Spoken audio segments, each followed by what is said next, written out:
নমস্কাৰ বন্ধু বান্ধৱীসকল, আপোনালোক সকলোকে পুনৰবাৰ স্বাগতম জনাইছোঁ আপোনালোকৰ প্ৰিয় ইউটিউব চেনেল ডিজি লাৰ্ণলৈ। আমাৰ মাত্ৰ এতিয়া এটাই অপেক্ষা যে দ্বিতীয়খন অস্থায়ী মেধা তালিকা কেতিয়া প্ৰকাশ পাব।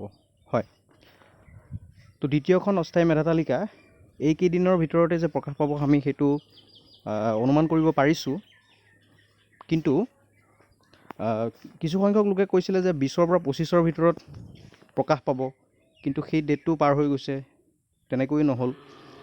যিহেতু আমাৰ হাইস্কুলৰ দ্বিতীয়খন মেধা তালিকা প্ৰকাশ পাইছে ইতিমধ্যে, গতিকে সেইফালৰ পৰা অনুমান কৰিব পাৰোঁ যে কেইদিনমান যিহেতু হৈ গৈছে, গতিকে ডিৰ যি দ্বিতীয়খন মেধা তালিকা খুব সম্ভৱ 28ৰ পৰা 29 তাৰিখৰ ভিতৰত, আজি হ'ল 27 তাৰিখ, 28-29 তাৰিখৰ ভিতৰত নিশ্চিতভাৱে প্ৰকাশ পোৱাৰ এটা সুযোগ আছে।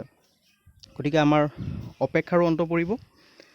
গতিকে আমি সেই দ্বিতীয় মেধা তালিকাৰ পিছতেই আমাৰ 24 ঘণ্টাৰ ভিতৰত আপোনালোকৰ যি পচন্দৰ পদ বা পচন্দৰ জিলা সেইখিনি নিৰ্বাচন প্ৰক্ৰিয়া কৰিব লাগিব। তাৰ পিছতেই তৃতীয়খন মেধা তালিকাৰ কাম তেওঁলোকে বিভাগীয় কৰ্তৃপক্ষই হাতত ল'ব। গতিকে সেইকেইটা দিনলৈ আমি অপেক্ষা কৰিব লাগিব। তো আজিৰ ভিডিঅ'টোত ইমানখিনিয়ে। সকলোকে শুভেচ্ছা থাকিলে।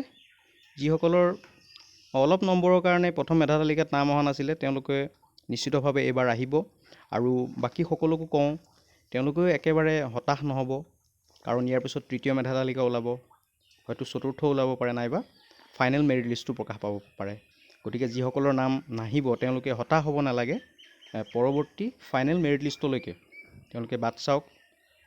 গতিকে ধন্যবাদ, ইমানখিনিয়ে, নমস্কাৰ।